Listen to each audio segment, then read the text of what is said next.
Change your life. Try a truther detox. What do you have to lose except mental parasites? As I employ the term in my new, highly controversial social critique, the world cult and you, your place in it and your way out of it. In a general sense, truther refers to anyone regularly placing agency, i.e. power, outside individual and collective consciousness. In other words, whether they're aware of their error or otherwise, truthers falsely insist on affirming a non-existent reality outside the purview of our own creative consciousness and perception. My position, one I share with countless mystics, yogis, shamans, alchemists, and other freethinkers, is that there is no verifiable outside reality, no tangible home base. Instead, there's only a simulacrum, or more accurately perhaps, a simulation-style dreamscape mimicking an actual physical world inside an infinity of what will probably turn out to be similar constructs. The reality misconception can take various forms. The two most common are materialism, in which a real world somehow manages to exist before or without anyone's awareness of it, and religion, in which a divine being or force remains in a world outside the world. If you believe in such fairy tales, fine, but just don't call them truth. Maybe opinions would be an appropriate word.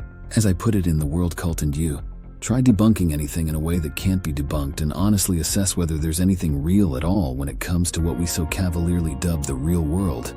In essence, truthers, in doggedly searching for the fantasy of an externalized absolute, perpetuate the fatal snafu of separating the creator from the created.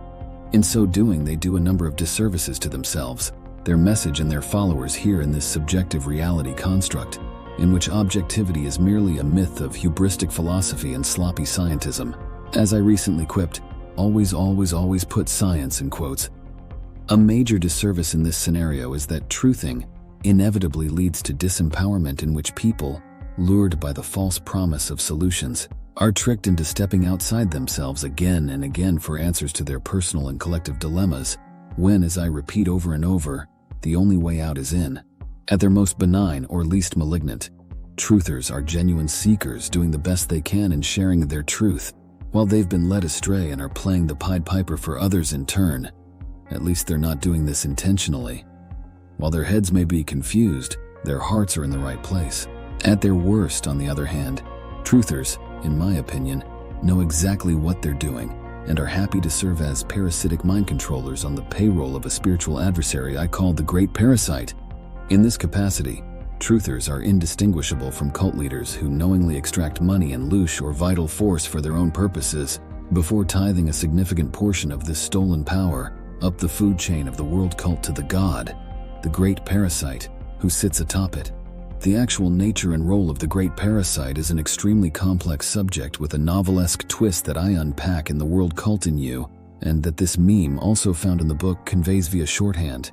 But to return to some of the Great Parasite's most important foot soldiers in the war of consciousness being waged through innumerable psyops throughout this realm, truthers.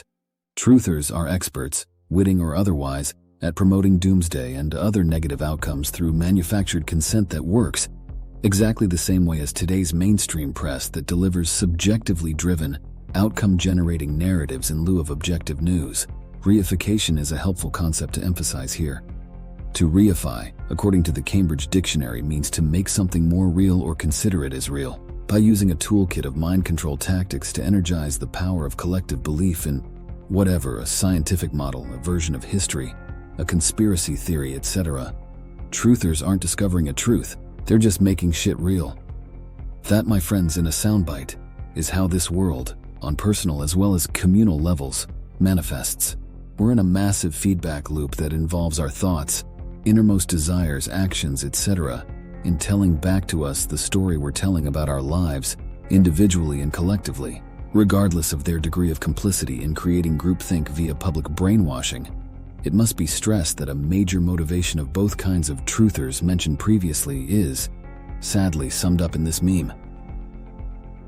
It doesn't matter what truther specialization one has in mind: secret societies, alternative science, extraterrestrials, Tartaria, mud floods, plasma apocalypse, rogue planets, or other doomsday scenarios full of clickbait and sound and fury signifying nothing. Regardless of whether they desire to be of service to humanity, all truthers, despite any and all metaphysical leanings, inevitably succumb to a critical error that makes them part of the problem, not the solution.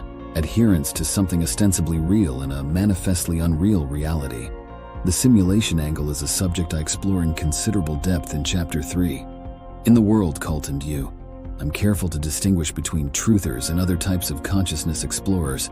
Truthers are perilous to those with a questioning nature because they give the false comfort illusion, one perfectly attuned to this age of disillusionment with religion and even science, of providing answers to the fake reality's mysteries, even though when you examine their track records they do no such thing. Note that I'm not talking about most consciousness explorers and reality researchers here.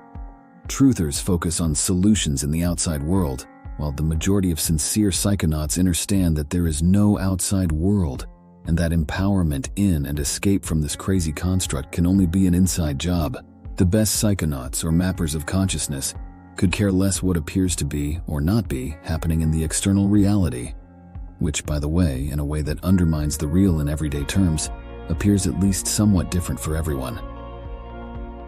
Instead, devoted psychonauts are concerned with the internally generated dream that gives rise to the illusory dreamscape called reality. Ken Eagle Feather succinctly explains why the mastery of conscious dreaming, as opposed to fighting the good fight in the real world, is so important for anyone seeking to create his or her reality. Reality, or at least the perception of it, is an ever-expanding dream.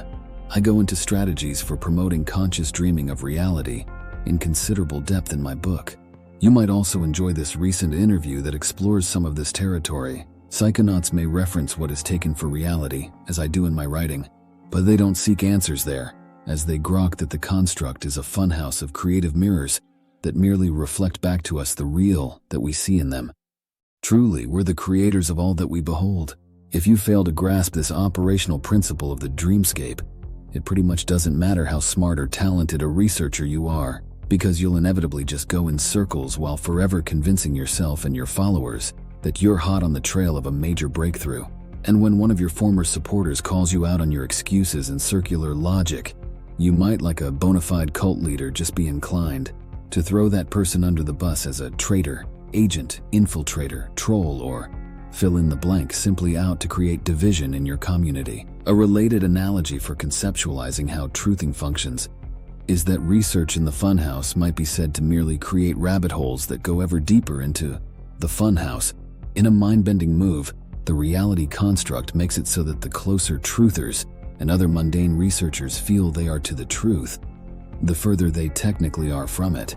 At the risk of stating the obvious, when one has parasites, even mental ones like the minions of the great Parasite, the only solution is to do a parasite cleanse. My suggestion is to start with a 7-day truther detox while enjoying a free 7-day trial of my Substack. This means that for a full week, if you're willing to give it a try in good faith, you'll go cold turkey off fear porn and useless research while focusing on empowering yourself. Your free trial will give you access to The World Cult and You, as well as other cutting-edge tools for fortifying your personal power and releasing parasites, such as how to potentiate your DNA, a wonderful tutorial video for activating your potential and healing and transforming your life. What do you have to lose, except mental parasites? Please buy me a cup or two of creative fuel. Start your free 7-day trial at luckmansubstack.com.